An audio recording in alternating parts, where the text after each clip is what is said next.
2단원 모자이크 세계, 세계의 다양한 자연환경과 문화 단원입니다. 이 단원에서는 세계 여러 지역의 기후, 지형, 종교, 음식과 축제에 관한 내용들을 다룹니다. 첫 번째로 기후부터 볼 건데, 기후에서의 핵심은 세계 여러 지역의 기후 분포입니다. 그래서 교과서 46, 47페이지에 있는 기후 구분 지도를 잘 봐주기 바라고, 47페이지에 나와 있는 쾌펜의 기후 구분의 기준과 기후 구분을 할 줄 알아야 합니다. 기후 그래프를 직접 그릴 일은 별로 없겠지만 제시되어 있는 기후 그래프를 읽고 각 기후 그래프가 어떤 기후에 해당하는지를 구분할 줄 알아야 하겠습니다. 기후 그래프는 두 가지 요소를 하나의 그래프에 표현을 한 그래프입니다. 기후를 나타내는 핵심적인 두 가지 요소에는 기온과 강수량이 있습니다. 그래서 해당 지역의 1월부터 12월까지 매달 기온과 강수량을 하나의 그래프로 표현을 한 겁니다. 교과서 48페이지부터 나와 있는 기후 그래프들을 보면 기후 그래프에 꺾은 선으로 표현된 수치가 하나 있고 막대 그래프로 표현된 수치가 있습니다. 점과 꺾은 선으로 표현된 것은 기온을 나타내고 막대 그래프로 나타낸 것은 강수량을 의미합니다. 기온을 읽을 때는 해당하는 부분을 대부분 왼쪽에 기온이라고 적혀 있을 겁니다. 그래서 왼쪽으로 수치를 들고 와서 읽어주면 되고, 강수량 수치를 읽을 때는 그래프의 오른쪽에 나와 있는 강수량을 읽어주면 되겠습니다. 기후 그래프를 구별하는 방법을 순차적으로 설명을 해보겠습니다. 선생님이 지금부터 설명하는 방식은 다른 교과서나 참고서, 인강, EBS의 설명과 다를 수 있습니다. 본인에게 맞는 방식으로 기후를 구별하면 되는데 기후 구분의 기준만 제대로 알고 있으면 되겠습니다. 선생님은 기후 구분 기준의 알고리즘의 가장 첫 번째 단계를 연 강수량으로 놓고 보도록 하겠습니다. 혹은 연 강수량과 증발량을 비교하여 강수량보다 증발량이 더 많은가? 라는 질문으로 시작해도 됩니다. 해당 질문에 이 질문에 yes라고 대답을 할 수 있다면 그 기후는 모두 습윤 기후가 됩니다. 반면 이 질문에 아니요 라고 대답한다면 이 기후는 건조 기후가 됩니다.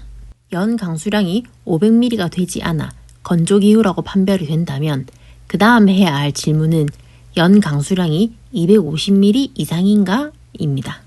이 질문에 yes라고 대답을 한다면 이 기후는 스텝 기후 지역이 되는 것이고, 이 질문에 아니요 라고 대답을 하게 된다면 여기는 사막 기후가 됩니다.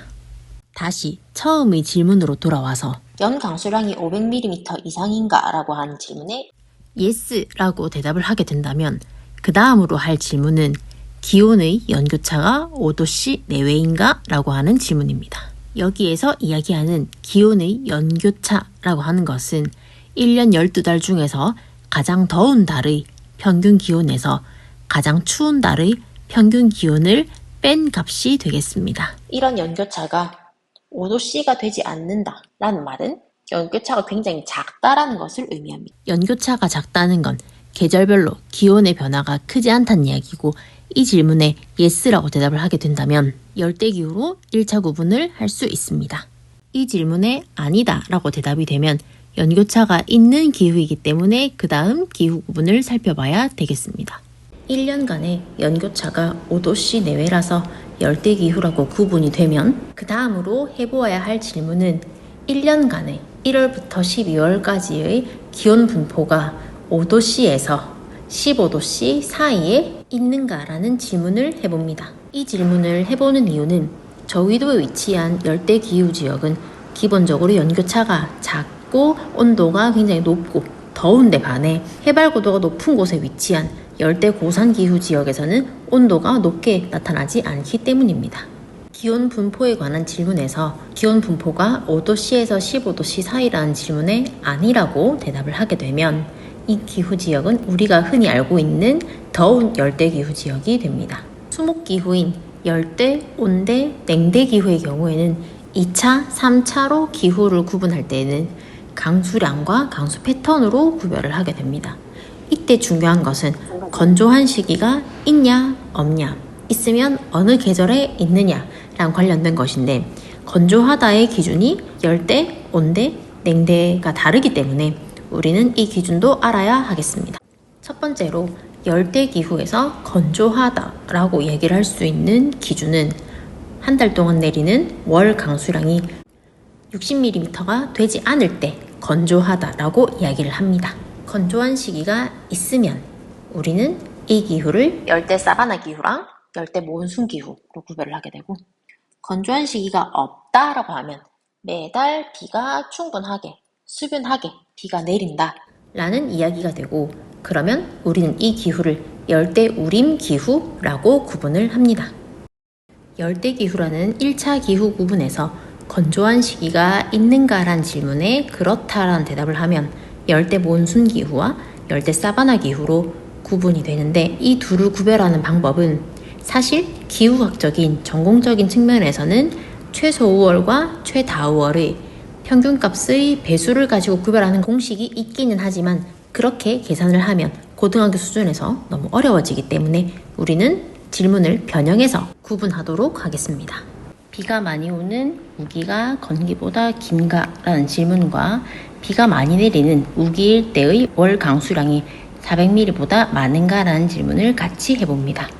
이 질문들에 대해서 yes라는 대답이 나온다면 이 기후는 열대 몬순 기후라고 구별할 수 있고, 이 질문에 no라고 대답을 하게 된다면 이 기후는 열대 사바나 기후라고 정리하면 되고, 이때 열대라는 단어는 생략하고 사바나 기후로만 정리를 해도 됩니다.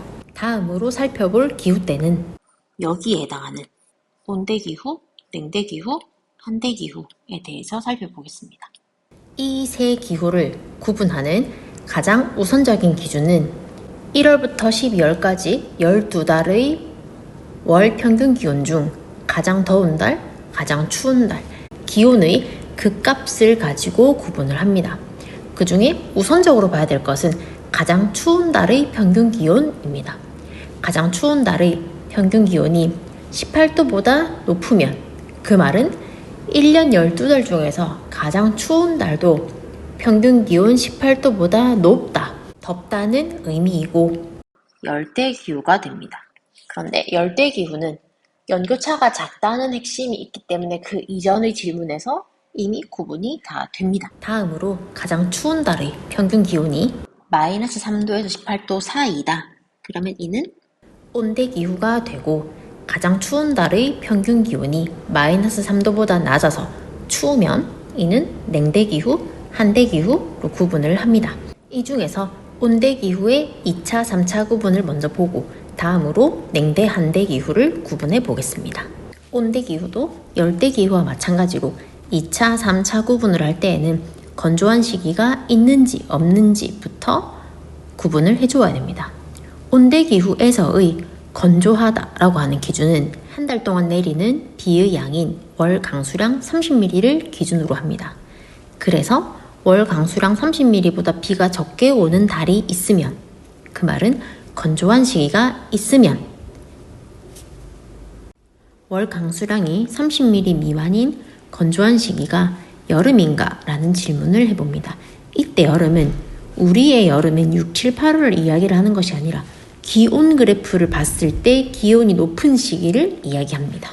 이 질문에 대해서 yes라는 대답, 그러니까 월 강수량 30mm 미만인 시기가 기온이 높은 여름이면 이 기후는 지중해성 기후가 되고, 건조한 시기가 있는데 그 시기가 여름이 아니라 겨울이다 라고 하면 온대 겨울 건조 기후가 됩니다.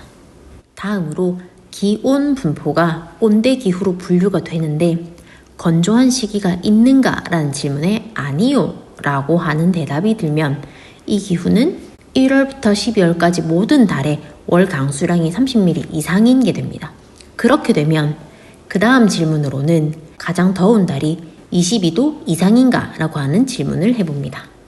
가장 더운 달, 즉 여름에 22도 이상이다 라는 말은 대륙도의 영향이 큰 지역이 많기 때문에 연교차가 크다는 의미가 되고, 가장 더운 달이 22도 이상인 기후는 온난 수분 기후라고 분류를 하고 22도 이상이 되지 않는 기후는 서한해양성 기후라고 구분을 하면 됩니다. 다음으로 냉대랑 한대 기후를 구별할 건데 냉대 기후는 수목 기후 중에서 가장 추운 기후이고 이 지역 한대 기후는 전 세계 모든 기후 중에 가장 따뜻한 날의 평균 기온이 몇 도이냐라는 질문을 가지고 구별을 해봅니다. 가장 따뜻한 날의 평균 기온이 10도 이상이냐 아니면 가장 따뜻한 날의 평균 기온이 0도에서 10도 사이이냐 그렇지 않으면 1월부터 12월까지 모든 달이 영하라서 가장 따뜻한 달도 영하이냐 이렇게 세 가지로 구분을 하고 최난월의 평균 기온이 10도보다 높으면 냉대기후 0도에서 10도 사이면 툰드라 기후 0도 이하면 빙설기후라고 구별을 합니다. 다음으로 냉대기후 구분을 해보겠습니다. 냉대기후도 수목기후이기 때문에 건조한 시기가 있는지 없는지를 가지고 구별을 합니다. 냉대기후에서의 건조하다의 기준은 한 달 동안 내린 월 강수량이 20mm가 기준이 됩니다. 한 달 동안 내리는 월 강수량이 20mm보다 적게 내리는 건조한 시기가 있다라고 구분되면 이 기후는 냉대 겨울 건조기후, 그렇지 않고 1년 12달 모든 달에 강수량이 20mm보다 많게 내리면 냉대 수분기후라고 구분을 합니다. 자, 그럼 이제 교과서에 나와 있는 기후 그래프를 하나씩 살펴보도록 하겠습니다. 48페이지입니다. 발릭파판의 기후 그래프부터 보도록 하겠습니다. 기후 그래프를 보니 기온의 분포가 연교차가 거의 없어 보이죠? 그러면 열대기후라고 가정을 하고 최한월 평균 기온을 봅니다. 온도가 다 비슷비슷해서 가장 추운 달을 찾기가 좀 힘들긴 하지만 가장 추운 달 하나를 골라서 기온을 보면 18도보다 높습니다. 그러고 연교차가 작기 때문에 열대 고산기후가 아닌 열대기후로 판별이 됩니다. 그런 다음 열대기후의 건조하다의 기준이 되는 월강수 60mm 선을 그어봅니다. 그러고 보니까 1년 12달 모든 달의 강수가 60mm보다 많이 내립니다. 그래서 발릭파판의 기후는 열대우림 기후가 되겠습니다. 두 번째 기후 그래프도 기온의 분포가 연교차가 작고 가장 추운 달의 평균 기온이 18도보다 높습니다. 그래서 양곤도 고산기후가 아닌 열대기후이고 그 다음으로 열대기후의 건조하다의 기준이 되는 월강수 60mm 보조선을 그어봅니다. 그어보니까 60mm보다 비가 적게 오는 시기가 있고 그 시기가 기온의 분포에서 기온이 낮은 시기이기도 하면서 비가 많이 오는 달의 강수가 400mm, 500mm보다 많이 오는 달이 있습니다. 그러면 이 기후는 열대 몬순 기후라고 이야기할 수 있습니다. 세 번째 기후 그래프도 기온의 연교차가 굉장히 작습니다. 그리고 가장 추운 달의 평균 기온이 18도보다 높습니다. 고산기후가 아닌 열대기후이고요. 열대기후에 건조하다의 기준이 되는 월강수 60mm의 선을 그어보니까 60mm보다 비가 적게 오는 시기가 있습니다. 그리고 이 기후는 한 달에 400mm나 500mm 이상의 강수가 내리는 시기가 없기 때문에 이 기후는 열대 사바나 기후 혹은 그냥 사바나 기후라고 이야기할 수 있습니다.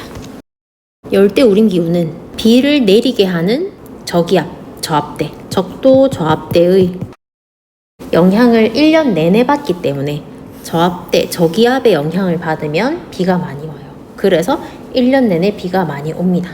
그리고 두 번째, 열대 몬순 기후에서는 몬순이 계절풍이라고 했죠? 계절풍의 영향을 받는 여름에 바다에서 공기가 이동해 와서 수증기량이 많기 때문에 여름 계절풍의 영향을 받아서 비가 엄청 많이 옵니다. 그리고 세 번째, 사바나 기후는 비가 적게 오는 건조한 시기는 대기 대순환의 측면에서 위도 30도 전후에 나타나는 아열대 고압대의 영향을 받을 때 비가 적게 옵니다. 아까 적도 저압대에서는 비가 많이 온다고 했었고 아열대 고압대, 고기압이 있으면 비가 적게 옵니다. 이러한 아열대 고압대의 영향을 받는 시기가 사바나 기후는 비가 적게 오는 건기가 됩니다.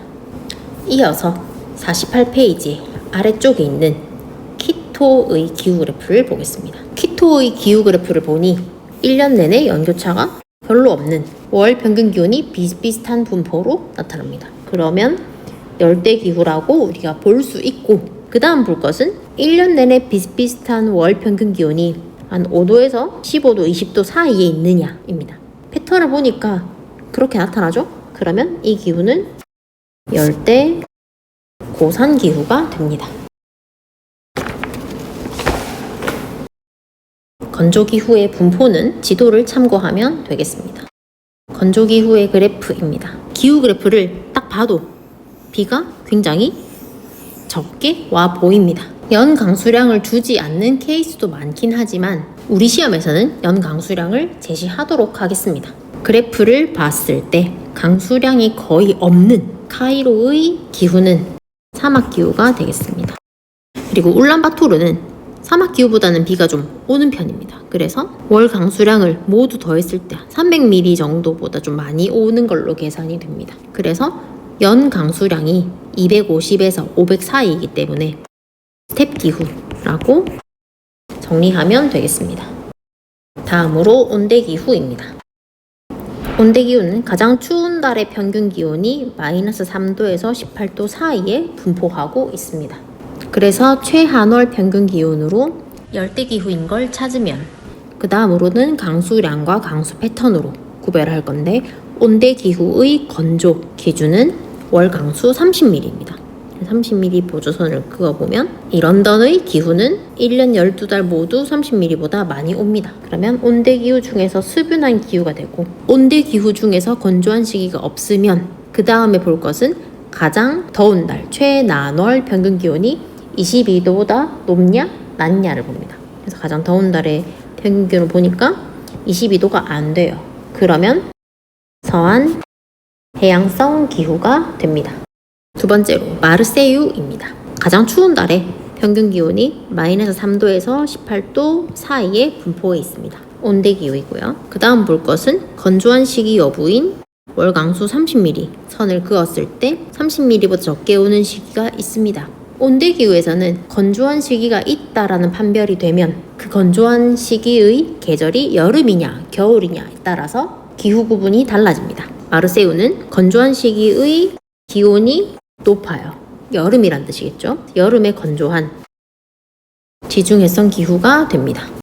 다음으로 칭따오입니다. 칭따오도 가장 추운 달에 평균 기온은 마이너스 3도와 18도 사이에 분포해 있습니다.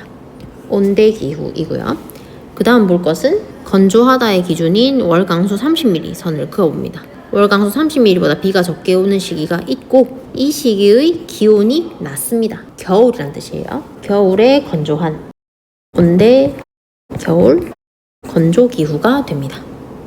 다음으로 부에노스아이레스입니다. 가장 추운 달에 평균 기온이 마이너스 3도에서 18도 사이에 분포해 있으므로 온대기후가 됩니다. 그 다음 건조하다의 기준인 월 강수 30mm 선을 그었을 때 1월부터 12월까지 모든 달의 강수가 30mm보다 많이 내립니다. 수분하다라고 하는 뜻이고, 그 다음으로 볼 것은 가장 더운 달에 평균 기온이 22도보다 높습니다. 그래서 이 기후는 온난 수분 기후가 되겠습니다. 모든 기후가 그런 건 아니지만 서한 해양성 기후와 지중해성 기후는 주로 동서로 긴 대륙의 서쪽에 분포하고 있어서 대륙 서한 기후라고도 이야기를 하고, 온대 겨울 건조 기후랑 온난 수분 기후는 동서로 긴 대륙의 동쪽에 많이 분포를 합니다. 그래서 대륙 동안 기후라고 이야기를 하는데, 온대 기후가 분포하고 있는 중위도 지역이 주로 편서풍이 많이 불고 있기 때문에 동서로 긴 대륙에서 편서풍이 불게 되면 더 서쪽에 있는 공기가 동쪽으로 이동해 와서 바람이 불기 때문에 바다에 있는 공기가 이동해 와서 대륙의 서쪽 지역은 해양의 영향을 많이 받는, 연교차가 좀 적고 겨울에 좀 덜 춥고 여름에 좀 덜 더운 기후가 나타나고, 대륙의 동쪽에서는 여기보다 서쪽에 있는 대륙 한가운데 있는 공기가 이동해 오기 때문에 여름에 더 덥고 겨울에 더 추워서 연교차가 큰 기온 분포가 나타나게 됩니다. 다음으로 냉대기후입니다. 냉대기후는 기온 조건이 두 개였습니다. 가장 추운 달의 평균 기온은 마이너스 3도보다 추워야 하고 가장 더운 달의 평균 기온은 10도보다 더워야 합니다. 그래서 연교차가 크다라고 하는 게 냉대기후의 가장 큰 특징이 되었고, 냉대기후라는 게 판별이 되면 그 다음은 건조한지 아닌지를 판별을 하기 위해 월강수 20mm 보주선을 긋습니다. 이 모스크바의 기후는 1년 12달 모두 20mm보다 비가 많이 내립니다. 그래서 냉대기후 중에서 습윤한 기후가 됩니다. 다음으로 하바롭스크입니다. 가장 추운 달의 평균 기온은 마이너스 3도보다 춥습니다. 가장 더운 달의 평균 기온은 10도보다 덥습니다. 연교차가 큰 냉대기후인 것이 판별이 되고, 그 다음으로 월강수 20mm 선을 그어봅니다. 그어보면 20mm보다 비가 적게 오는 시기가 있습니다. 이때의 기온이 낮죠. 겨울입니다. 그래서 겨울에 건조한 시기가 있는 냉대 겨울 건조 기후가 되겠습니다. 다음으로 한대기후입니다. 한대기후는 기온이 낮고 추운 게 디폴트 값이기 때문에 가장 더운 달, 1년 중에 가장 따뜻한 달을 기준으로 툰드라 기후인지 빙설 기후인지로 구별을 합니다.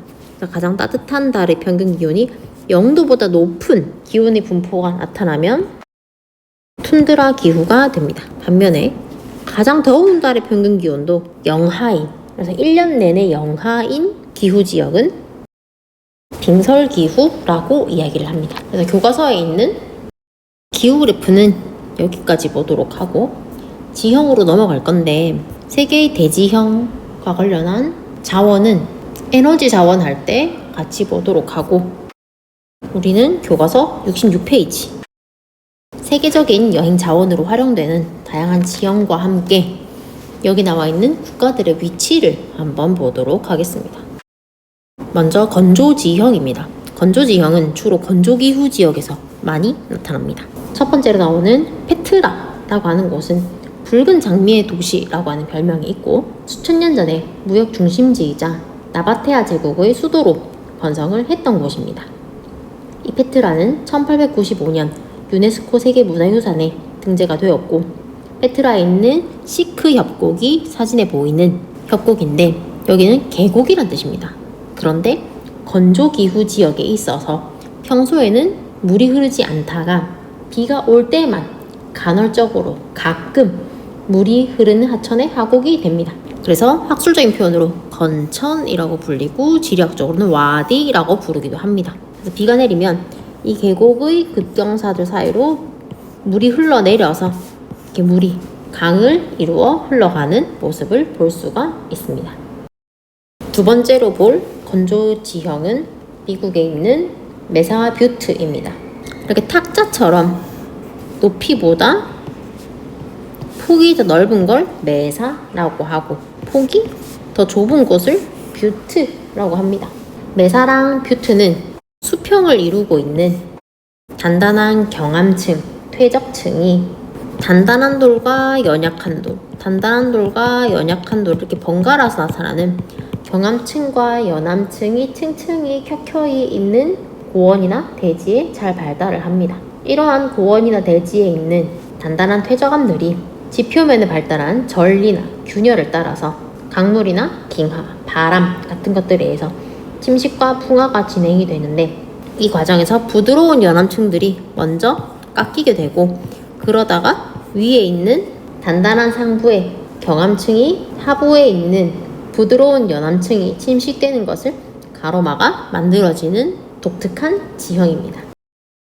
다음으로는 버섯바위입니다. 버섯바위는 버섯처럼 생긴 바위이다 라는 뜻입니다. 그래서 이 바위도 원래는 그냥 일반적인 바위의 모습이었지만 주변에 있는 모래 같은 것들이 바람에 날려서 바위의 하부부터 아래쪽부터 먼저 깎아서 만들어진 독특한 지형이 되겠습니다.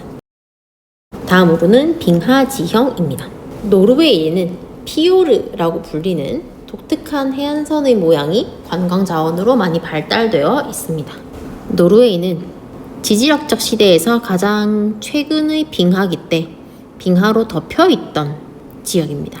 그래서 거대한 빙하가 중력의 영향을 받아 아래쪽으로 바다 쪽으로 이동을 하면서 깎아 나갈 때, 침식해 갈 때 이 빙하는 엄청 큰 얼음 덩어리이기 때문에 수직으로 깎아냅니다. 이렇게 만들어진 골짜기를 단면을 보면 이렇게 U자 모양으로 깎이게 됩니다. 그래서 빙하가 깎은 골짜기를 U자형 골짜기라고 얘기를 하는데, 이렇게 골짜기를 만든 뒤에 빙하기가 끝나고 빙하가 다 녹아서 물이 되어 바다로 가게 되면 바닷물의 양이 많아지겠죠? 해수면이 상승하게 됩니다. 그러면서 바닷물이 여기까지 차게 되면서 만들어진 독특한 해안선의 모양이 피오르라고 합니다. 여기 사람들이 다 구경하고 관광하고 있는 모습입니다. 다음으로 호른인데, 이 호른은 원래 산 꼭대기였던 상 정상부였던 곳이 엄청 큰 빙하 덩어리들로 인해서 여러 면에서 깎이면서 뾰족하게 만들어진 산 정상부를 이야기를 합니다. 스위스에 있는 여러 호른들 중에 사진에 있는 것은 마테오 호른입니다. 다음으로는 아르헨티나에서 볼 수 있는 실제 빙하의 모습입니다. 파타고니아 고원이 아르헨티나 쪽에 고원이 있는데, 여기의 남쪽에서 남반구의 남쪽이기 때문에 남극에 더 가까운 지역입니다. 그래서 여기에서 떨어져 나온 빙하가 호수로 이동하고 있는 모습인데, 이 페리토 모레노 빙하는 1981년 유네스코 세계자연유산으로 지정이 되었는데, 남극과 그린란드에 이어 세계에서 세 번째로 큰 빙하 파타고니아 대륙 빙하에서 떨어져 나왔습니다. 보통 빙하는 2,500m 정도에서 형성이 되고 유지가 되는데, 이 페리토 모레노 빙하는 해발고도 1,500m 정도에서도 여전히 잘 유지가 되고 있어요. 해발고도가 낮음에도 불구하고 이 지역에 빙하가 만들어지고 유지될 수 있는 이유는 남극과 가까운 고기도 지역이기 때문입니다. 다음으로 화산 지형입니다. 미국에 있는 세인트 헬렌스 화산인데, 이 세인트 헬렌스 화산은 미국 워싱턴주에 있는 캐스케이드 산맥에 있는 대표적인 활화산입니다. 캐스케이드 산맥 자체가 활화산이 여러 개가 있는 산맥이고, 캐스케이드 산맥에 있는 다른 화산들처럼 세인트 헬렌스 화산도 화산재를 포함한 여러 침전물들이 층층이 쌓인 용암으로 구성된 분출성 원풀형 화산으로 구분이 됩니다. 1980년에 폭발을 한번 했는데, 이 대폭발은 미국 역사상 가장 치명적이고 경제적 손실이 컸던 화산 폭발이었습니다. 이 세인트 헬렌스 화산의 폭발로 인해서 산의 북쪽 전체가 붕괴되어서 대규모 산사태가 발생하고 지형이 황폐화되어서 숲, 호수, 그리고 인근 생태계가 모두 파괴가 되었습니다. 다음으로 아이슬란드에서 볼 수 있는 용암류입니다. 아이슬란드는 판과 판의 경계에 있는 발산형 경계에 위치한 국가로서 화산과 지진이 자주 발생하는 지역입니다. 이 아이슬란드의 레이캬네스 반도의 계곡에서 점성이 좀 작은 용암이 균열을 따라서 흘러 들어가는 모습을 볼 수 있습니다. 다음으로 영국의 북아일랜드에 있는 자이언트 코스웨이 주상절리입니다. 주상절리는 점성이 작고 유동성이 큰 현무암질 용암이 지표로 분출되어 흐르다가 강물, 호수, 바닷물과 같은 온도가 차가운 물질과 만나면서 급격하게 냉각이 되면서 수축을 하게 되는데, 이 다각형의 모양으로 수축을 하면서 기둥으로 만들어지는 것이 주상절리가 됩니다. 이 자이언트 코스웨이 주상절리는 1986년 유네스코 세계 자연유산으로, 그리고 1987년 북아일랜드 환경부에 의해서 국가자연보호구역으로 선포가 되었습니다. 이 자이언트 코스웨이에 가면 이런 현무암 기둥들이 한 4만 개 정도가 있습니다. 그런데 이 4만 개 정도의 현무암 기둥은 6천만 년 전에 형성이 되었다고 합니다. 다음으로 카르스트 지형입니다. 튀르키예, 터키에 있는 파무칼레입니다. 파무칼레는 터키어로 목화라는 단어의 파묵과 성이라는 의미의 칼레를 합친 합성어입니다. 높이가 약 200m 정도 되는 하얀 언덕 정상에 올라가서면 지하에서 온천수가 뿜어져 흐르고 산 아래까지 사진에 보이는 이렇게 계단 모양의 지형이 계속 이어져 있습니다. 이 파묵칼레는 유네스코 세계 복합유산으로 등재된 이후부터 자연을 보존하기 위해 지정된 장소에서만 온천욕을 할 수 있고, 이 석회화 단구에 들어갈 때는 맨발로 들어가야 합니다. 다음으로 중국에 있는 구이린 계림입니다. 이 구이린은 이 일대에 있는 석회암들이 이산화탄소가 녹아있는 빗물, 강물, 지하수에 의해서 탄산칼슘 성분이 녹아서 남아있는 부분들이 이렇게 있는 겁니다. 이런 남아있는 모양들이 타워, 탑 같다고 해서 탑 카르스트라고 이야기를 합니다.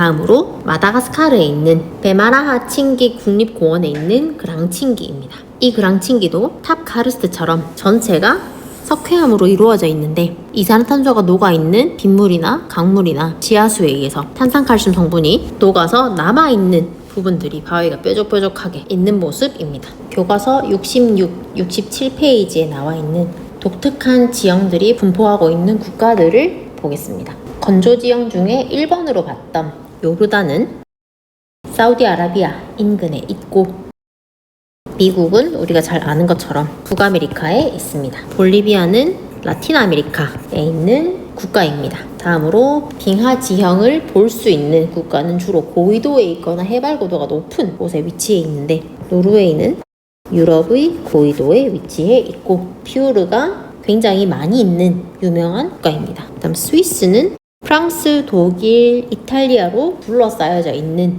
대표적인 중립국가고, 페리토 모레노 빙하를 볼 수 있는 아르헨티나는 남극과 굉장히 가까운 곳에 위치해 있습니다. 화산 지형으로 넘어가서 세인트 헬렌스 화산이 있는 미국, 마찬가지로 앵글로 아메리카 쪽에 있고, 아이슬란드는 유럽의 고위도 대서양 쪽에 있습니다. 이렇게 판이 갈라지는 판의 경계 지역에 있습니다. 자이언트 코즈웨이는 북아일랜드에 있는데 국가상으로는 영국까지 같이 포함을 시키면 되겠습니다. 카르스트 지형 볼 수 있는 튀르키예, 터키는 유럽과 아시아의 경계 지역에 위치해 있고, 중국은 우리가 잘 아는 것처럼 우리나라 인근에 위치해 있습니다. 마다가스카르는 아프리카 대륙의 인도양 쪽에 위치해 있습니다. 다음으로 쭉 넘어가서 74페이지 보도록 하겠습니다. 교과서에 있는 내용을 조금만 보면 종교는 크게 두 개로 구별합니다. 보편 종교랑 민족 종교로 구별을 하는데, 보편 종교는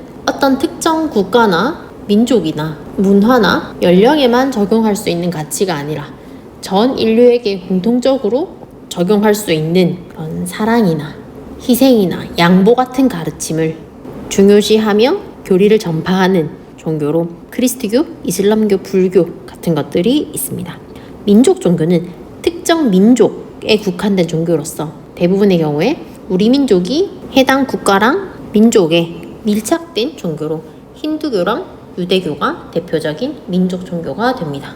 전 세계 사람들이 가장 많이 믿고 있는 종교들을 보면 크리스트교를 믿는 신자가 가장 많고, 그 다음이 이슬람교, 그 다음이 힌두교, 그 다음이 불교, 그 다음이 유대교, 그 다음이 이제 기타 여러 가지 다른 종교가 있는데, 요거를 좀 쉽게 외울 수 있는 방법은 글자 수가 긴 종교가 신자 수가 많다, 요렇게 외우면 조금 도움이 될 겁니다.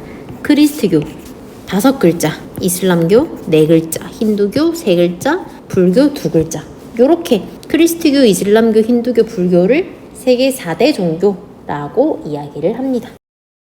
여러 문화권을 구별할 때도 종교가 기준이 되는 경우가 꽤나 있는데, 크리스트교에는 천주교, 개신교, 동방정교가 모두 크리스트교라고 할 수 있습니다. 그래서 크리스트교를 믿는 문화권 중에서 인구가 가장 많은 국가들 순으로 미국, 브라질, 멕시코, 필리핀, 러시아 순서로 크리스트교 신자가 많이 있습니다. 두 번째로 신자가 많은 종교인 이슬람교는 우리가 흔히 건조 문화권에서 이슬람교를 많이 믿는다라고 이미지를 떠올리기가 쉽습니다. 물론 건조 문화권은 이슬람교를 많이 믿지만 이슬람교는 포교 활동을 또 열심히 했기 때문에 인구가 많이 있는 아시아 지역으로도 종교가 많이 전파가 되었어요. 그래서 이슬람교의 신자가 많은 국가 순으로 봤을 때는 우리가 흔히 알고 있는 중동 지역, 서남아시아 지역에 있는 국가는 5순위 안에 없습니다. 인구가 많이 있는 인도네시아, 인도, 파키스탄, 방글라데시, 나이지리아 순서로 이슬람교 신자가 많이 분포해 있습니다. 다음으로 불교 신자가 많은 국가 순서는 중국, 타이, 미얀마, 일본, 캄보디아, 주로 아시아에 있는 국가들에서 불교 신자가 많이 있습니다. 다음으로 지역별, 대륙별 종교 비율을 살펴보면, 이런 자료는 글자를 지웠을 때 어떤 종교인지 구별을 할 수 있어야 합니다. 혹은 대륙명을 지웠을 때도 종교별 신자 분포를 보고 구별을 할 수 있어야 하겠습니다. 그래서 하나씩 살펴보면, 라틴 아메리카, 앵글로 아메리카, 유럽 지역은 크리스트교 신자의 비율이 가장 높습니다. 왜냐하면 아메리카 대륙이 발견되고 주로 유럽에 있던 사람들이 아메리카 대륙으로 이주해서 살았기 때문에 유럽 사람들이 믿고 있던 종교를 그대로 가서 종교를 이어서 믿기 때문에 그리스도교 신자가 가장 많이 분포해 있습니다. 다음으로 특징적인 지역은 서남아시아와 북부 아프리카. 이 지역은 이슬람교 신자들이 굉장히 많이 있습니다. 거의 80% 이상이 이슬람교를 믿고 있는데 이 지역은 주로 건조 기후 지역이기도 하고 이슬람교의 교리와 율법이 이 지역 사람들의 생활 양식에 잘 맞아 떨어진 것도 있습니다. 다음으로는 사하라 이남 아프리카를 보면 아프리카 대륙은 주로 북쪽은 이슬람교, 남쪽은 크리스트교가 좀 많이 있는 편입니다. 왜냐하면 서남아시아 지역으로부터 이슬람교가 전파가 많이 되었고 유럽에 있던 서구 열강들이 아프리카를 식민 지배하면서 그리스도교를 전파를 많이 했기 때문입니다. 그래서 사하라 사막 이남에 있는 아프리카 지역은 이슬람교와 그리스도교가 분쟁하고 있는 지역들도 꽤 많이 있어서 그리스도교와 이슬람교의 비율이 높게 나타납니다. 다음으로 아시아와 오세아니아에는 다른 대륙에서는 거의 보이지 않는 불교와 힌두교가 상당수 차지하고 있습니다. 그래서 이걸 보고 아시아, 오세아니아를 찾아주면 되겠습니다. 다음으로 세계 주요 종교의 성지, 경관, 생활 양식을 보도록 하겠습니다. 성지부터 보면 교과서 76페이지에 1번 인도 부다가야에 있는 마하보디 사원입니다. 이 마하보디 사원은 불교의 창시자인 석가모니가 출가하여 보리수나무 아래에서 깨달음을 얻은 장소에 건설된 불교의 4대 성지 중 한 곳입니다. 두 번째로 인도 겐지스 강에 있는 바라나시입니다. 인도 사람들은 힌두교를 굉장히 많이 믿습니다. 인도 국민의 대다수가 힌두족인데 힌두족들이 믿는 종교라서 힌두교라는 이름이 붙어 있어요. 이 겐지스 강은 힌두교를 믿는 성도들이 성스럽게 여기는 강입니다. 그래서 이 강에는 영혼을 정화하는 능력이 있다고 믿어서 힌두교를 믿는 사람들은 겐지스 강에서 손을 씻고 몸을 닦고 목욕을 하고 이렇게 해서 영혼을 깨끗하게 만들고 사람이 죽으면 화장을 한 뒤에 그 시신의 재를 겐지스 강에 뿌려서 영혼이 정화된다라고 믿고 있습니다. 3번은 이스라엘에 있는 예루살렘이라고 하는 도시인데 이 예루살렘은 크리스트교, 이슬람교, 유대교의 성지입니다. 그래서 유대교에서는 유대인들의 민족의식이 형성된 곳이 예루살렘이고 크리스트교에서는 예수가 십자가에 못 박혀 죽은 성스러운 곳이기 때문에 성지가 되고 이슬람교에서는 무함마드가 천사의 계시를 받고 경전을 다 작성한 다음에 승천한 곳이 예루살렘이라고 전해지기 때문에 세 종교의 성지가 예루살렘이 되겠습니다. 4번은 바티칸 시국에 있는 성 베드로 대성당입니다. 바티칸은 로마라고 하는 도시 안에 있는 자그마한 국가이고 이 성 베드로 성당은 크리스트교의 성지입니다. 5번은 사우디아라비아의 카라는 도시에 있는 카바 신전입니다. 카바 신전은 이슬람교에서 가장 신성한 신전으로 여겨지고 이슬람 교도들은 하루에 5번 정해진 시간에 메카를 향해서 기도를 드려야 되는데 그 메카를 향한다라고 하는 궁극적인 목적지가 카바 신전입니다. 다음 페이지로 넘어가서 주요 종교의 경관과 상징 보겠습니다. 첫 번째로는 이탈리아에 있는 밀라노 대성당이고 이 밀라노 대성당은 이탈리아의 고딕 건축 중에 가장 큰 규모를 보이고 있고 성당 전체가 흰 대리석으로 덮여 있으며 기둥과 부벽이라고 하는 벽이 쓰러지지 않도록 바깥쪽 대놓은 버팀 벽에 인상을 이고 사람 모양의 조각상, 인물상을 꼭대기에 얹어놓고 엄청 빽빽하게 늘어서 있는 초첨탑은 135개 정도에 이릅니다. 다음으로 이슬람교의 셰이크 자이드 그랜드 모스크입니다. 모스크라고 하는 건 이슬람교의 종교 건물에서 볼 수 있는 양식인데 이렇게 둥근 모양의 돔 형식의 지붕을 모스크라고 합니다. 이 셰이크 자이드 그랜드 모스크는 이슬람교를 믿는 아랍 국가들의 화합을 기원하기 위해 지은 세계에서 8번째로 규모가 큰 이슬람 사원입니다. 82개의 크고 작은 돔과 4개의 첨탑으로 이루어진 것이 특징이고 높이 12.2m, 무게 2.2톤인 세계에서 가장 큰 샹들리에가 있기도 합니다. 다음으로는 불교 건물로 미얀마에 있는 슈에다곤 파고다입니다. 이 건물은 미얀마의 옛 수도인 양곤의 북쪽 언덕에 있는 거대한 불탑으로 겉면은 전체가 황금으로 덧씌워져 있고 내부에는 부처의 유품이 들어있습니다. 그래서 기단부는 정사각형인데 여기에서 위로 올라갈수록 폭이 좁아지는 원뿔 형태로 이루어져 있고 탑 꼭대기에는 보석이 많이 박혀 있어서 해가 뜨는 아침 또는 해가 지는 석양 무렵에는 보석의 햇빛이 비쳐 황금빛으로 반짝이는 굉장히 예쁜 모습을 보입니다. 다음으로는 인도의 힌두교 사원인 스리미낙시 사원입니다. 이 사원은 마두라이의 상징으로 사방에 고푸람이라고 불리는 탑문이 높이 솟아있어 도시의 어느 곳에서도 쉽게 볼 수가 있습니다. 이 스리미낙시 사원은 인도에서 가장 큰 규모의 힌두 사원 중 하나로 힌두교에 있는 여러 신들 중 최고의 신 시바 신의 또 다른 화신 모습인 순다레슈아라와 그의 신비 미낙시를 모시고 있습니다. 그래서 북인도에는 타지마할, 남인도에는 스리미낙시 이런 표현이 있을 정도로 굉장히 대단한 건축물로 유명합니다. 다음으로 각 종교의 상징입니다. 크리스트교는 십자가가 상징인데 이 십자가는 예수를 통한 구원을 상징합니다. 두 번째로 이슬람교의 상징인데 상징에 나와 있는 초승달은 유일시를 나타내고 별은 무함마드가 받은 5가지 율법을 상징합니다. 불교의 상징은 수레바퀴 모양인데 법률이라고 불리는 수레바퀴 모양인데 법률은 팔정도를 형상화하여 8가지 실천 덕목을 의미합니다. 다음으로 힌두교의 상징은 옴이라고 하는데 이 옴은 깨달음을 나타내는 소리를 상징합니다. 다음으로 이어서 세계 주요 종교들이 신도들의 생활 모습에 어떤 영향을 미치는지 보겠습니다. 크리스트교에서는 성찬식을 주기적으로 하는데 성찬식에서는 예수의 살과 피를 상징하는 빵과 포도주를 나누어 먹습니다. 그리고 종교 건물인 교회나 성당에서 기도를 하고 세례, 결혼, 장례와 같은 의식을 치릅니다. 그리고 크리스마스, 성탄절, 이 예수님의 탄생을 기념하는 날로 이 날에는 이웃과 함께 선물을 나누고 기쁨을 나누는 모습들이 있습니다. 다음으로 이슬람교입니다. 이슬람교에서는 할랄이라고 불리는 이것도 이 글자가 아마 할랄일 텐데 할랄의 의미는 허용된 것이라고 하는 뜻입니다. 율법서에서 정해놓은 식재료, 율법서에서 정해놓은 재료 손질 방법 이런 것들을 통해서 율법에서 먹어도 되는 음식만 먹습니다.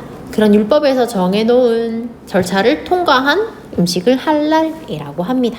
다음으로 이슬람교를 창시한 무함마드의 탄생일에 종교 건물인 모스크에 모여서 특별 기도를 하고 이웃 간의 유대를 강화합니다. 다음으로 무함마드가 태어난 출생지이자 최대 성지인 메카를 향해서 하루에 5번씩 정해진 시간에 기도를 합니다. 다음으로 불교입니다. 불교에서는 살생을 금지하기 때문에 불교를 믿는 신자와 승려들에게 허용되는 사찰 음식은 육고기를 먹는 것이 아니고 주로 채소 중심으로 이루어져 있습니다. 그리고 사찰에서 각종 기념일 행사, 주기적인 법회 이런 걸 열고 기도를 합니다. 다음으로 석가모니의 탄생을 기념하는 석가탄신일에 연등을 달고 소원을 빌고 기도를 하는 모습을 볼 수 있습니다. 다음으로 힌두교입니다. 힌두교에서는 오른손과 왼손의 쓰임새가 다릅니다. 오른손은 정갈하고 청결하기 때문에 음식을 먹고 식사를 할 수 있으며 왼손은 더러운 것을 처리하는 그런 손이라서 왼손으로는 식사를 하지 않습니다. 그리고 힌두교를 믿는 사람들은 수저나 포크, 나이프 같은 식기류를 사용하지 않고 손가락으로 식사를 하는데 이게 5손가락이 자연의 5요소라고 믿기 때문에 자연에서 온 음식을 먹을 때는 자연 요소인 5손가락으로 식사를 해야 한다 이렇게 생각을 합니다. 두 번째, 힌두교의 신성한 사원에서 신발을 벗고 입장을 하고 신의 형상 앞에서 기도를 합니다. 그리고 힌두교에서는 굉장히 많은 여러 신들을 다 인정을 해주기 때문에 본인이 좀 더 믿는 그런 신들이 개인적으로 있는 경우가 많이 있습니다. 다음으로 겐지스 강이 굉장히 성스러운 강이며 성스러운 능력이 있다라고 믿기 때문에 여기에서 목욕을 하고 기도를 하는 모습을 볼 수 있습니다. 다음으로 우리는 쭉 넘어가서 86페이지 보도록 하겠습니다. 86페이지에는 여러 가지 축제들이 나오고 있는데, 이 축제는 크게 자연 환경을 활용한 축제와 인문 환경을 활용한 축제가 있습니다. 이 자연 환경을 활용한 것, 인문 환경을 활용한 것을 구별할 수 있어야겠습니다. 그리고 각 축제들이 개최되는 국가랑 그 국가의 위치도 반드시 알아두어야겠습니다. 첫 번째로 자료 1번, 노르웨이에서 이루어지는 바이킹 축제입니다. 바이킹 축제는 노르웨이에 있는 까르메위라고 한 도시에서 매년 6월쯤에 개최를 합니다. 까르메위는 바이킹 선조들이 주로 생활하던 지역으로 바이킹 유적들이 많이 남아 있습니다. 축제에서의 행사들은 대부분 까르메위의 북동해안 아발스네스와 북회이 섬의 바이킹 농장에서 이루어지는데, 과거에 사용하던 건물들이 아직 남아있어 그 당시의 독특한 분위기를 직접 체험할 수 있습니다. 1814년 처음으로 바이킹의 날, 이 헌법으로 제정되어서 까르메위와 오슬로를 중심으로 바이킹 페스티벌이 만들어지는 계기가 되었고, 1993년 첫 바이킹 축제가 시작되었습니다. 이 축제 기간에는 바이킹 체험 캠프가 열려 바이킹 선조들의 전통 음식, 의복, 예술, 음악, 스포츠와 같은 전통 생활 방식을 체험할 수 있고, 그 외에도 대장간 체험, 바이킹 전투 체험, 배 위에서 물고기 잡기 같은 다양한 체험 프로그램이 진행됩니다. 자료 2번에 있는 자연 환경을 활용한 세계의 다양한 축제 하나씩 보겠습니다. 1번은 독일의 민헨에서 이루어지는 옥토버 페스트입니다. 옥토버 페스트는 매년 9월 말에서 10월 초에 독일에 있는 민헨이라는 도시에서 열립니다. 이 축제 기간 동안 민헨의 주요 맥주 회사가 신선한 맥주를 제공하고, 낮에는 가장 행렬, 마스크를 쓰고 행렬을 하는 그런 행사를 진행하고, 노인과 장애인들을 위한 특별 공간 및 서비스를 제공하기도 합니다. 이 축제는 지역 경제뿐만 아니라 환경 등도 고려해서 행사 기간에는 일회용품을 사용하지 않고 최소한의 자원만 사용하도록 합니다. 두 번째는 프랑스의 망똥 레몬 축제입니다. 프랑스 망똥은 지역 특산물로 레몬이 많이 나서 이걸 활용하여 축제를 하는데, 지중해성 기후가 나타나서 수목농업이 발달한 프랑스의 망통 지역은 강렬한 햇빛을 받아 만들어진 레몬이 대표적인 특산물이 됩니다. 매년 2월 중순부터 3월 초까지 축제 주제에 따라서 레몬과 오렌지로 다양한 조형물을 만들어서 전시를 합니다. 세 번째로 스웨덴의 하지 축제입니다. 이 스웨덴은 고위도 지역에 있기 때문에 여름에는 낮이 길어서 해가 20시간 이상 떠 있기도 합니다. 반면 겨울이 되면 밤이 길어져서 해가 뜨는 시간이 채 6시간이 되지 않는 경우도 있습니다. 그래서 하지 축제는 낮이 20시간 정도 지속되는 6월에 열리는데, 여름을 기념하고 앞으로의 수확을 기원하는 전통적인 축제가 됩니다. 이와 비슷하게 위치를 활용한 축제로서는 러시아의 상트페테르부르크 백야 축제가 있습니다. 상트페테르부르크라고 한 도시에서 초여름에 백야 축제가 이루어지는데, 위도가 높아서 겨울에는 밤이 길지만 반대로 여름에는 한밤중에도 조명 없이 글을 읽을 수 있을 정도로 빛이 남아있다가 새벽 3, 4시쯤 되면 다시 해가 뜹니다. 이를 기념해서 매년 6월 하순에 열리는 백야 축제 때는 전 세계에서 많은 관광객들이 이 도시로 몰려들기도 합니다. 다음으로 타이의 송크란 축제입니다. 송크란이라는 단어는 타이에서 새해라는 의미를 가진 단어입니다. 그래서 우기가 시작되는 4월쯤에 사람들은 비가 오고 물이 뿌려짐으로써 이 한 해를 축하하기 위해 사방으로 주변에 물을 뿌리는 행사를 합니다. 이때에는 죄짓고 더러워진 영혼을 깨끗한 물로 깨끗하게 씻어내고 풍작을 기원하는 소망이 담겨 있습니다. 다음으로 중국의 하얼빈 빙설제입니다. 하얼빈 빙설제는 계절을 활용한 축제로서 겨울에 눈이 많이 내리는 지역적, 기후적 특징을 활용한 것입니다. 그래서 매년 1월부터 2월 말까지 중국 북부에 있는 하얼빈에서 개최되는 세계적인 규모의 겨울 축제이고, 이 축제 기간 동안은 여러 가지 얼음으로 만든, 눈으로 만든 조각 작품이 엄청 많이 전시가 됩니다. 이것과 비슷한 축제로는 일본의 삿포로 축제가 있습니다. 삿포로가 있는 홋카이도는 일본의 가장 북쪽에 있는 섬으로 일본에서 가장 춥고 눈이 많이 내리는 곳입니다. 삿포로 눈 축제는 매년 2월 일본 홋카이도 삿포로에서 열리는 일본 최대의 겨울 축제로 1950년 삿포로에 있는 중고등학생들이 오도리 공원에 눈 조각 작품을 만든 데서 시작을 했습니다. 다음으로 인문 환경을 활용한 세계축제입니다. 인문 환경을 활용한 축제로는 종교와 관련한 축제, 전통 문화, 예술과 관련된 축제 이렇게 나누어 볼 수가 있는데 하나씩 살펴보도록 하겠습니다. 자료 3번에서 첫 번째 나오는 사진은 이탈리아의 베네치아 카니발입니다. 베네치아라고 하는 이탈리아에 있는 도시에서 축제가 개최되는데 가면을 쓰고 일상에서의 탈출과 정치적이고 사회적인 풍자를 즐깁니다. 종교랑 관련된 축제들 중 카니발은 크리스트교랑 관련이 있습니다. 이 베네치아 카니발의 하이라이트는 마지막 날 열리는 가면 무도회랑 가면 경연 대회가 되겠습니다. 두 번째는 영국의 에든버러 국제 페스티벌입니다. 이 축제는 예술과 관련된 축제로서 오페라, 연극, 음악, 댄스 같은 공연 예술 축제를 에든버러에서 개최합니다. 그래서 이 시기에는 매년 수만 명의 예술가들이 참석을 해서 예술적인 모습들을 향유합니다. 다음으로는 인도의 디왈리 축제인데 이 디왈리 축제는 종교 중에서도 힌두교랑 관련된 축제입니다. 그래서 힌두교의 전통 축제로 여러 많은 작은 등불들을 밝히고 힌두교에 있는 여러 신들을 맞이해서 감사하다는 감사 인사를 드리는 그런 축제가 되겠습니다. 다음으로는 몽골의 나담 축제입니다. 몽골의 전통 축제로 매년 7월에 몽골 전체에서 개최되는 축제로 씨름, 말타기, 활쏘기 같은 전통 경기를 주로 합니다. 이 나담은 초원에서 유목 생활을 해온 몽골의 문화랑 관계가 좀 깊은데 사람들은 축제 기간 동안 몽골의 전통 의상을 입고 특별한 의례와 관습을 지킵니다. 또한 여러 경기에 참가하는 선수들을 존경하고 경기 참가자들에게는 제례적인 찬가를 바치기도 합니다. 그리고 모든 사람들이 나담에 즐겁게 참여할 수 있도록 장려하고 이를 통해 공동체 전체의 참여 의식을 높이기도 합니다. 이러한 몽골의 전통 경기는 몽골 사람들이 생활 방식이나 생활 조건과 관계가 있으며 나담의 의례와 관습은 자연과 환경에 대한 존중을 강조합니다.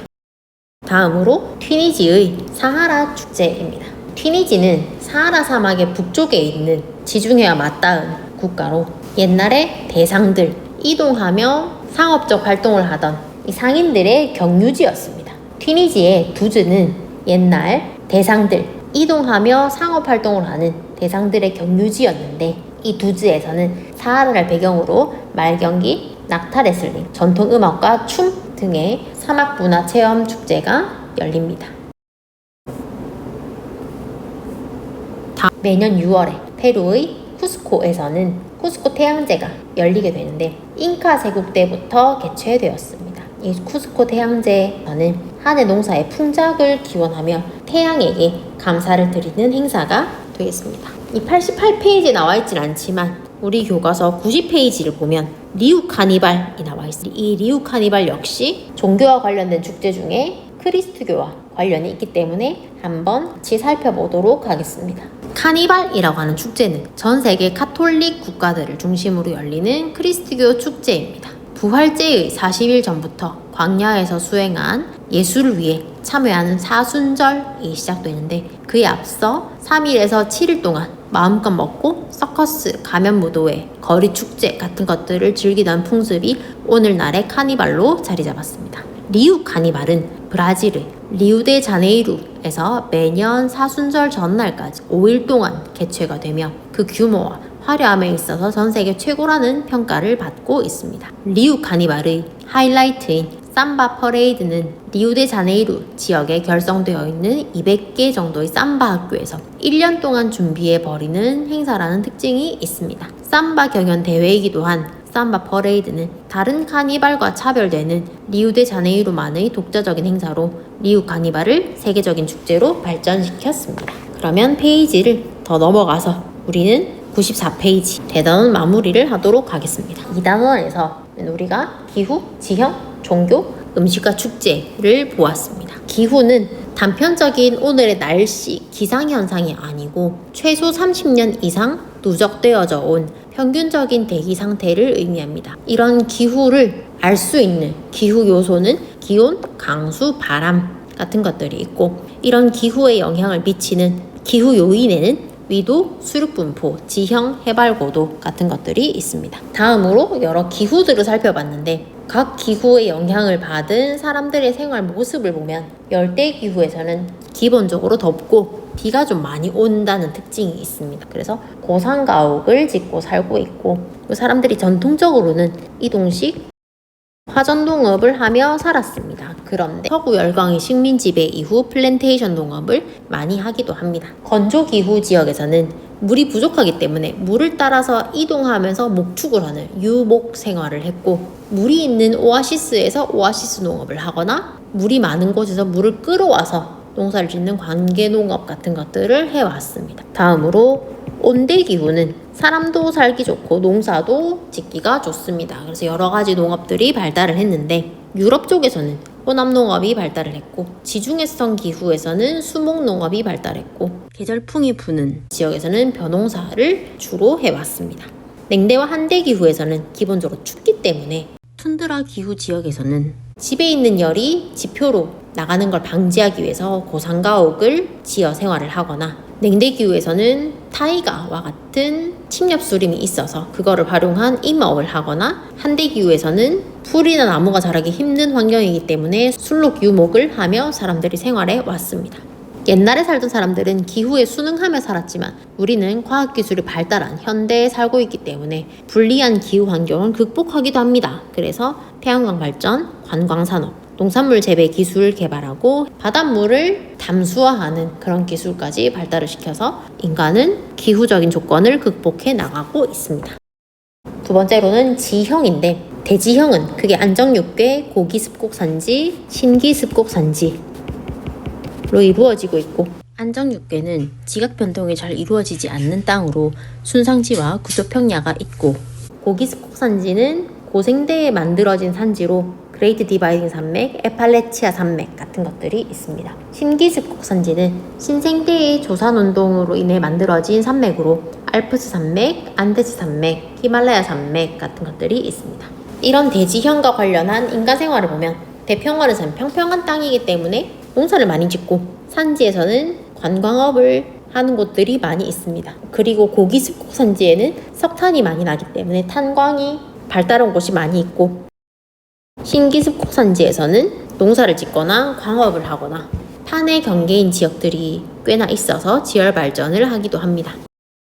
하천 지형과 인간 생활을 보면은, 하천은 사람들이 교통로로 활용을 하거나 하천에 있는 물을 길어 생활하거나 농사를 짓거나 합니다. 그리고 이와 관련한 하천이 범람해서 만들어진 충적평야인 선상지 범람원 삼각주는 사람들이 예로부터 농경지 이용을 해왔습니다. 해안 지형을 보면은 육지 쪽으로 들어간 많은 항구로 이용을 많이 하고, 암석으로 이루어진 암석 해안에는 해시계 파식대 같은 것들이 있는데 요거는 관광 자원으로 활용을 합니다. 그리고 모래로 이루어진 모래 해안에서는 사빈과 사주 같은 지형들을 볼 수 있는데, 이런 것들은 해수욕장으로 주로 많이 이용을 하고요. 갯벌에서는 관광 자원이나 간척 사업 같은 것들을 합니다. 지형의 지속 가능한 이용에서는 자연 그대로의 모습이 아니라 인간이 자연을 활용하면서 자원을 개발하고 편의시설을 건설하고 도로나 건물 같은 걸 얘기합니다. 관광 자원을 활용을 하게 되면 지형이 훼손돼서 미래 세대들이 이 지형을 제대로 이용을 할 수 없게 됩니다. 그렇기 때문에 우리는 지속 가능한 이용 방안을 생각을 해야 되는데, 그런 구체적인 방안으로는 관광객 수를 제한하거나 생태 여행 이런 것들을 꾸려나가거나 생태 환경을 보존하기 위한 노력들을 할 수 있습니다. 다음으로 본 것은 종교랑 관련된 겁니다. 세계의 주요 종교는 크게 보편 종교, 민족 종교로 나눠 볼 수가 있는데, 보편 종교에는 크리스트교, 이슬람교, 불교가 보편 종교에 해당하고, 민족 종교는 힌두교, 유대교 같은 것들이 있습니다.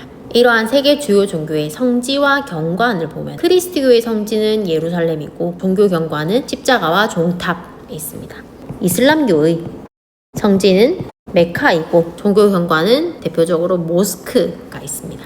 불교의 성지는 부다가야이고 불교의 경관으로는 사원과 탑이 있습니다. 힌두교의 성지는 바라나시가 대표적이고, 힌두교의 종교 경관으로는 여러 신들이 조각된 사원이 있습니다. 다음으로 종교와 인간 생활을 보면, 크리스트교를 믿는 사람들은 성경을 읽고 성경을 들고 다니고 성경을 예배 시간에 꺼내서 보기도 합니다. 그리고 이슬람교를 믿는 사람들은 이슬람교의 경전인 쿠란을 보거나 읽거나 하고 있고, 불교에서는 팔정도를 실천하는 것이 중요하다라고 얘기를 하고, 힌두교에서는 겐지스강에서 목욕하는 것이 나의 영혼을 깨끗하게 해준다라고 믿고 있습니다. 네, 이런 서로 다른 종교가 있는 현대 사회에서는 나와 다른 종교를 가진다고 해서 배척하거나 갈등하거나 싸우면 안 되고, 종교 갈등을 극복하고 평화와 공존을 위해 노력을 해야 하는 자세가 필요하겠습니다.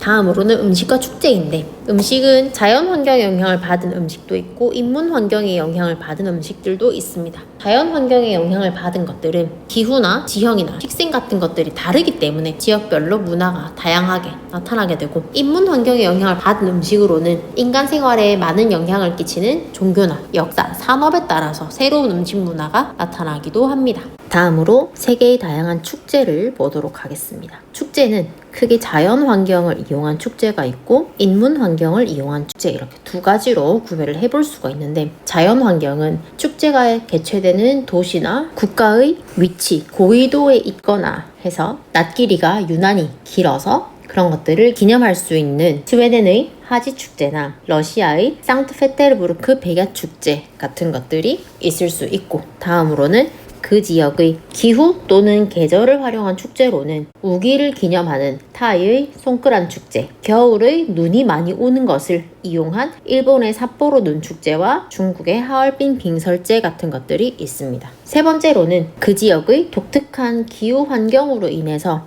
나타나는 특산물을 활용한 축제로 프랑스의 망똥 레몬 축제, 에스파냐의 분율 토마토 축제, 독일의 뮌헨 옥토버페스트 같은 축제들이 있습니다. 다음으로 인문 환경을 활용한 축제로는 종교와 관련한 축제가 있을 수 있습니다. 이런 종교는 신자가 많은 종교를 대상으로 하며, 크리스트교와 관련 있는 이탈리아의 베네치아 카니발, 브라질의 리우 카니발, 힌두교와 관련한 인도의 디왈리 축제, 이런 것들이 종교와 관련된 축제가 되고, 전통 문화와 관련된 축제로는 몽골의 나담 축제, 튀니지의 사하라 축제, 페루의 쿠스코 태양제 같은 것들도 있습니다. 다음으로 교과서의 이 페이지에는 정리되어 있지 않지만 예술과 관련한 축제로는 영국의 에든버러 국제 페스티벌 같은 것들도 있습니다. 이 단원에서는 세계의 다양한 기후, 지형, 종교, 이러한 자연적, 인문적 환경의 영향을 받은 음식과 축제들을 통해서 나타나는 다양한 문화에 대해서 다루고 있는데, 문화 다양성의 측면에서 세계 시민으로서의 자세를 가져본다면 다양한 문화를 존중하고 문화 다양성을 보존하여 모자이크 세계를 이루어 나갈 수 있어야 하겠습니다. 다음으로 오른쪽에 있는 자료 정리하기를 보도록 하겠습니다. 첫 번째로 나오는 것은 세계의 기후 구분인데, 기후 구분은 우리 교과서의 46, 47페이지에 자세하게 나와 있습니다. 참고해서 공부를 하면서 각 기후들이 어떤 분포를 이루고 있는지 봐두면 되겠습니다. 우리 교과서에서는 A, B, C 세 가지 기후가 나와 있는데, A의 분포를 보면 북서부 유럽 지역과 뉴질랜드 전역이 포함되어 있는 것으로 보아 A는 서한 해양성 기후가 되겠습니다. 그리고 B 지역은 큰 사막 주변에서, 여기 사막이 있는데 사막 주변, 사막이 있는 주변에서 분포하고 있는 것으로 보아 B 기후는 스텝 기후 지역이 되겠습니다.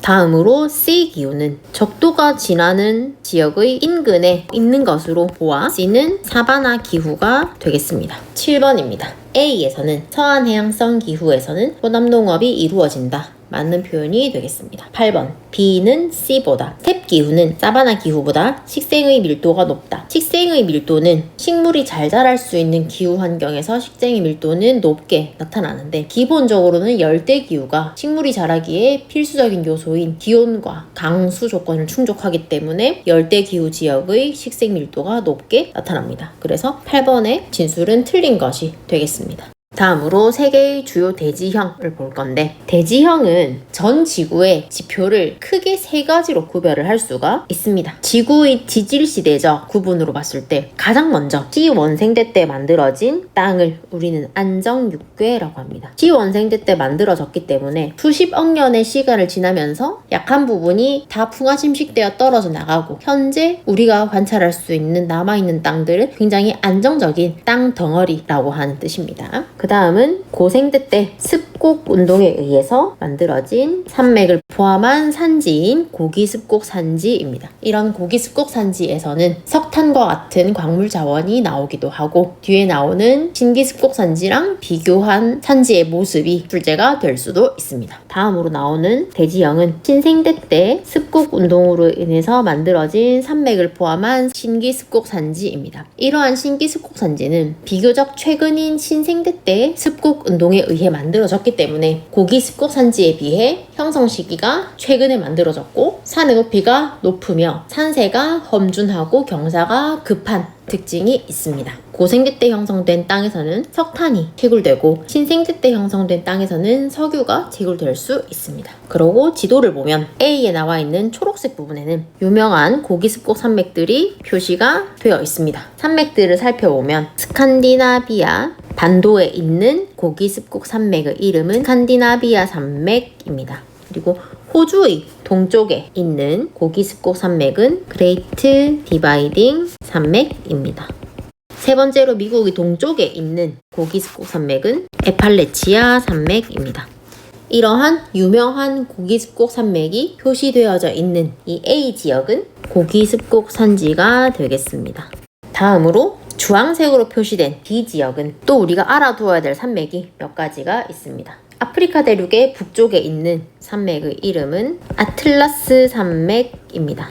유럽의 스위스 지역에 있는 알프스 산맥이 있고 인도, 네팔, 부탄에 이어져 있는 히말라야 산맥, 그리고 캐나다부터 해서 미국에 걸쳐 있는 로키 산맥, 남아메리카에 있는 안데스 산맥, 주황색으로 표시된 지역에 있는 높은 산맥들은 모두 신기습곡 산지입니다. 다음으로 표시되어 있는 C는 안정육괴가 되겠습니다. 문제 9번입니다.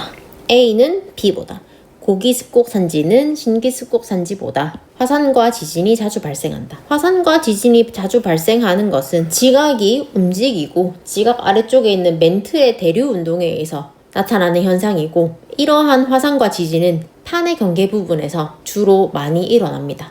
판의 경계 부분은 조산 운동이 일어날 수 있는 환경이기 때문에 고기습곡 산지가 아니라 신기습곡 산지에서 볼 수 있습니다. 그래서 틀린 표현이 되고요. 10번 C에는 안정육괴에는 순상지와 구조평야가 있다. 이거는 맞는 표현이 되겠습니다.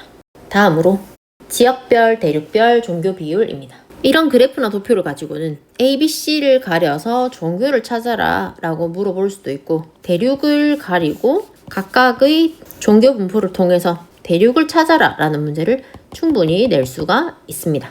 여기에서는 A, B, C 종교를 찾으라고 했기 때문에 종교를 한번 찾아볼 건데, 각 대륙별 종교의 특징을 가지고 찾으면 되는데, 과학에서 볼 수 있는 그래프와 달리 사회에서 볼 수 있는 그래프에서 지역을 찾거나 패턴을 찾는 방식 중에 우리가 우선시해야 될 거는 어떤 특정 자료가 있거나 없는 지표를 먼저 찾는 게 중요합니다. 그게 특징적이고 특성이 강하고 지역성이 강한 지표이기 때문입니다.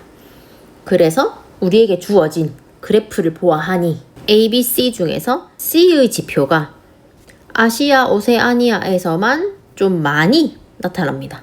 다른 지역에서는 거의 없다시피 하는, 비율이 굉장히 낮은 측면이 있는데 아시아, 오세아니아 대륙에서만 한 10% 이상 차지를 하고 있습니다. 그래서 이 C는 우리가 불교라는 걸 찾을 수 있습니다. 만약에 힌두교까지 가려놨으면 다른 지역들에 비해 아시아, 오세아니아에서 비율이 많이 나타나는 지표를 찾은 뒤에 비율이 더 높은 곳이 힌두교, 비율이 더 작은 것이 불교, 이렇게 구별을 해주면 되겠습니다.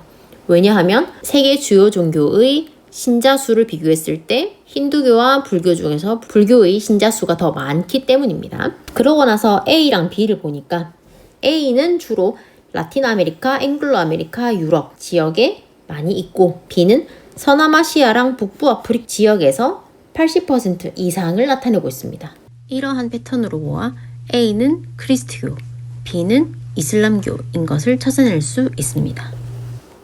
11번 A는 크리스트교는 보편 종교이며 유일신교이다. 보편 종교는 전 세계 어느 국가, 민족, 지역에 상관없는 범국가적인 가치를 중시하는 종교로 크리스트교, 이슬람교, 불교가 해당이 됩니다. 다음으로 유일신교. 종교인데 신이 유일하다, 한 명이다 라는 걸 나타내는 종교입니다. 그래서 종교별로 신을 한 명으로 모시는지 여러 명을 모시는지 신이 없다고 보는지를 구별해보면 크리스트교와 이슬람교는 유일신이 있다고 믿습니다. 그리고 불교는 딱히 신이란 존재에 대해서 강조를 하거나 가르치지 않습니다.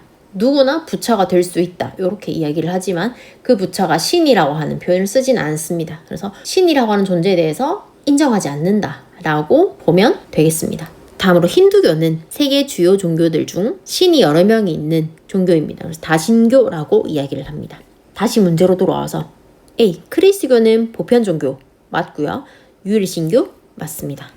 12번 B는 이슬람교는 남부아시아. C. 불교는 서남아시아에서 기원하였다. 종교들의 기원을 살펴보면 A. 크리스트교는 서남아시아입니다. 크리스트교의 대표적인 인물인 예수가 예루살렘에서 주로 활동을 했는데 그 예루살렘은 서남아시아 지역에 있기 때문입니다. B. 이슬람교도 서남아시아입니다. 이슬람교를 창시한 무함마드가 사우디아라비아에 있는 도시인 메카에서 천사에게 가르침을 받아서 율법을 썼기 때문입니다. C. 불교는 남부아시아, 인도에서 기원했습니다. 그래서 12번은 틀린 표현이 되겠습니다. 다음으로 문제로 점검하기 하나씩 살펴보겠습니다. 1번 그래프의 가나다 지역에 대한 설명으로 옳은 것은 이런 기후 그래프가 나오면 기후 그래프를 판별하여 어떤 기후인지 구별할 수 있어야 합니다. 하나씩 보겠습니다. 가기후 그래프는 기온의 연교차가 별로 없습니다. 그래서 열대기후로 구별할 수가 있고 열대기후 중에서는 고산기후가 조금 온도의 패턴이 달랐기 때문에 온도 분포를 보면 가장 추운 달에 평균 기온이 18도보다 높게 있습니다. 그래서 고산기후가 아닌 열대기후 이렇게 판별을 하면 되고 그 다음으로 볼 것은 열대기후의 건조하다의 기준이 되는 월강수 60mm 선을 그어봅니다. 그러고 보니까 60mm보다 비가 적게 오는 달이 있습니다. 그러면 건기가 있다는 뜻이고 건기가 있는 사바나 기후와 열대 몬순 기후를 구별하는 방법인 월 강수 400mm나 500mm보다 많이 오는 시기를 보는데 그게 딱히 없죠? 그래서 가기후는 사바나 기후가 되겠습니다. 다음으로 나입니다. 나는 기온의 패턴을 보니까 6, 7, 8월의 기온이 높은 북반구에 위치해 있고 연교차가 있는 것으로 보아 열대기후는 아닙니다. 그러면 그 다음 볼 것은 가장 추운 달의 평균 기온을 볼 건데 가장 추운 달 최한월의 평균 기온이 마이너스 3도에서 18도 사이에 있습니다. 그래서 나는 온대기후가 되고 온대기후라는 게 판별이 되면 온대기후에서의 건조하다의 기준이 되는 월강수 30mm 선을 그어봅니다. 30mm보다 비가 적게 오는 시기가 있습니다. 그랬을 때 이 건조한 시기의 온도를 보니까 온도가 다른 달에 비해 굉장히 높아요. 여름에 비가 적게 오는 지중해성 기후이다 라는 걸 찾아낼 수 있습니다. 그 다음 다입니다. 다를 보니까 마찬가지로 기온의 연교차가 꽤 있는 편이고 그 다음 볼 것은 가장 추운 달의 평균 기온을 보니까 마이너스 3도에서 18도 사이에 있습니다. 그러면 다도 온대기후가 됩니다. 그러면 그 다음 볼 것은 온대기후에서 건조하다의 기준이 되는 월강수 30mm 선을 그어봅니다. 월강수 30mm가 안 되는 시기가 있습니다. 건조한 시기가 있다는 뜻이고 이 건조할 때의 온도를 보니까 다른 달보다 온도가 낮은 편이에요. 그러면 다는 겨울에 건조한 온대 겨울 건조 기후이구나 라는 걸 판별할 수가 있습니다. 1번 가에서는 사바나 기후에서는 수목농업이 이루어진다. 수목농업이라고 하는 키워드는 지중해성 기후에서 볼 수 있는 농업의 형태입니다. 사바나 기후에서는 플랜테이션 농업이 주로 이루어지기 때문에 1번은 틀린 표현이 되고 2번 나에서는 지중해성 기후에서는 카카오를 재배하는 플랜테이션이 발달하였다. 카카오를 재배하는 플랜테이션 자체가 사바나 기후와 연결 지을 수 있는 농업의 형태이고 지중해성 기후에서는 수목농업이 이루어집니다. 그래서 2번도 틀린 표현이 되겠습니다. 3번 온대 겨울 건조 기후에서는 사람들이 고산가옥에서 생활한다. 고산가옥이라고 하는 키워드는 우리가 열대 우림 기후와 툰드라 기후에서 봤었습니다. 그래서 3번도 틀린 표현이 되고 4번 가는 다보다 사바나 기후는 온대 겨울 건조 기후보다 개방적인 전통 가옥 구조가 나타난다. 전통적인 형태의 집 구조가 개방적이냐 폐쇄적이냐 라는 걸 구별하는 건 그 지역의 기후와 관련이 있습니다. 해당 지역이 덥고 비가 많이 온다면 더위를 피하기 위해서 문과 창문을 크게 만들어 바람이 통하게 만드는 개방적인 가옥 구조가 나타나게 될 것이고, 겨울에 추운 지역이라면 겨울의 추위를 대비하기 위해서 문과 창문을 작게 만들고 온돌이나 벽난로 같은 난방을 할 수 있는 가옥을 설계하는 폐쇄적인 전통 가옥 구조가 나타나게 될 것입니다. 4번을 보면 A는 열대기후라서 더위를 대비하여 개방적인 전통 가옥 구조를 볼 수 있을 것이고, 다 온대 겨울 건조 기후에서는 겨울이 춥기 때문에 추운 겨울을 대비한 폐쇄적인 전통 가옥 구조를 볼 수 있을 것입니다. 그래서 4번은 맞는 말이 되겠습니다. 5번 나와 다는 지중해성 기후와 온대 겨울 건조 기후는 계절풍의 영향으로 건기가 나타난다. 지중해성 기후와 온대 겨울 건조 기후 모두 건조한 시기가 있습니다. 그런데 이 두 기후는 건조한 시기가 나타나는 원인이 다릅니다. 지중해성 기후의 여름 건조의 원인은 아열대 고압대 때문입니다. 대기 대순환적인 측면에서 위도 30도 인근에 형성이 되는 아열대 고압대는 고기압이라 비가 잘 내리지 않습니다. 그런데 이 고압대가 지구의 자전축이 기울어져서 태양 주변을 공전하는 바람에 6월에 있는 하지에는 북쪽으로 북상하게 됩니다. 그러면서 온대 기후가 있는 지역까지 영향을 미치게 되는데, 그때 영향을 받을 때 지중해성 기후에서는 건조한 시기가 나타나게 되고, 온대 겨울 건조 기후에서는 계절마다 바람의 방향이 바뀌는 계절풍의 영향을 받기 때문에 겨울에는 이 지역보다 위도가 높은 대륙에서 불어오는 바람의 영향에 의해서 건조한 시기가 나타난다라고 정리할 수 있겠습니다. 다음으로 2번 문제입니다. 지도의 A, B, C, D에 대한 설명으로 옳은 것만을 보기에서 있는 대로 고른 것은? 이 지도에는 세계적으로 유명한 강과 산맥이 몇 개 표시되어져 있는데, 세계적인 강과 산맥을 모두 알 필요는 없으나 우리 교과서에 있는 문제 정도의 강과 산맥 정도는 알아두도록 합시다. A는 아프리카 대륙을 흐르는 나일강이고, B는 인도차이나 반도에 있는 여러 국가들을 흐르는 국제하천인 메콩강입니다. C는 고기습곡 산지인 그레이트 디바이딩 산맥이고, D는 신기습곡 산지인 안데스 산맥이 되겠습니다. 보기 보겠습니다. A 유역의 국가는 나일강 유역에 있는 국가는 B 유역의 국가보다, 메콩강 유역의 국가보다 쌀 생산량이 많다. 쌀은 기본적으로 계절풍의 영향을 받는 큰 강 주변에 있는 충적병야가 쌀 생산에 유리합니다. 그래서 주로 아시아 지역의 계절풍의 영향을 받는 곳에서 쌀을 많이 생산을 하는데, 그래서 기억은 틀린 표현이 되겠습니다. 니은 C 그레이트 디바이딩 산맥에서는 석탄, D 안데스 산맥에서는 구리의 주요 광산이 있다. 석탄은 주로 고기습곡 산맥에서 채굴할 수 있고, 구리나 석유 같은 거는 신기습곡 산지에서 채굴할 수가 있기 때문에 니은은 맞는 표현이 되겠습니다. 디귿 고산 도시는 C보다 D에 발달하였다. 고산 도시라고 하는 이름 자체가 높은 산 위에 형성된 도시이기 때문에 높은 산, 해발고도 2000m, 3000m 이상인 곳에서 도시가 형성되는 걸 고산 도시라고 하고, C 그레이트 디바이딩 산맥은 고기습곡 산맥인데, D 안데스 산맥은 신기습곡 산맥이기 때문에 해발고도가 더 높고 열대기후 근처에 있어서 디귿이 맞는 표현이 되겠습니다.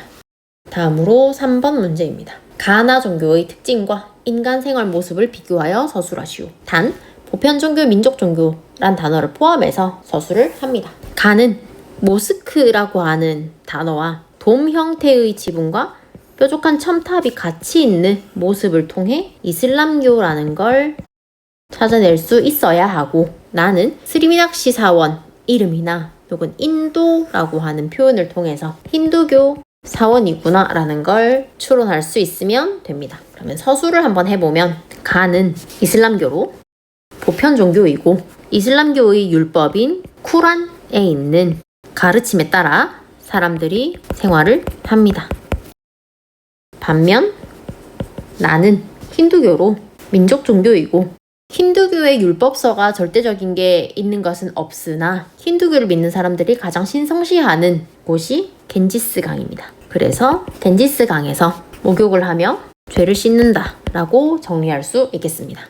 다음으로 4번입니다. 가나다 축제의 상대적 특성을 그림으로 나타낼 때 ABC에 들어갈 내용으로 적절한 거를 찾는 겁니다. 가. 수많은 작은 등불을 밝혀 신들을 맞이합니다. 가는 인도에서 다신교인 힌두교를 활용한 축제인 디왈리 축제가 됩니다. 나는 레몬과 오렌지로 조형물을 만들어 전시하는 특산물을 활용한 망통 레몬 축제가 되겠습니다. 그리고 다는 낮 길이가 20시간 동안 지속되는 6월 하순 하지에 열리는 축제인 하지 축제입니다. 그러면 답을 찾아보면 A는 디왈리 축제가 강하게 나타나야 하기 때문에 종교적인 전통을 찾아주면 되고, B는 망통 레몬 축제가 강한 특성이어야 되니까 특산물을 활용한 것이어야 되고, C는 하지라고 하는 독특한 고緯도에 위치해 있기 때문에 나타나는 특성인 자연 환경을 활용한 것이기 때문에 답은 1번을 골라주면 되겠습니다. 마지막으로 5번입니다. 다음과 같은 정책을 추진하는 까닭을 서술하시오.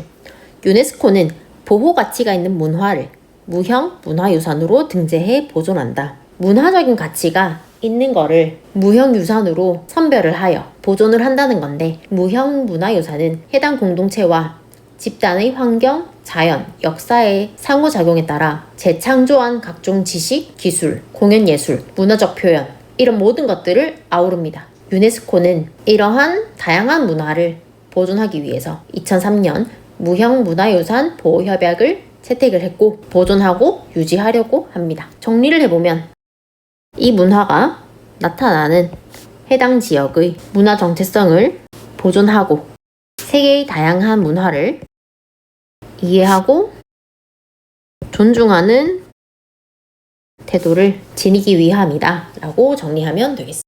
2단원 교과서 자료 설명 영상은 여기까지 하도록 하겠습니다. 수고했습니다.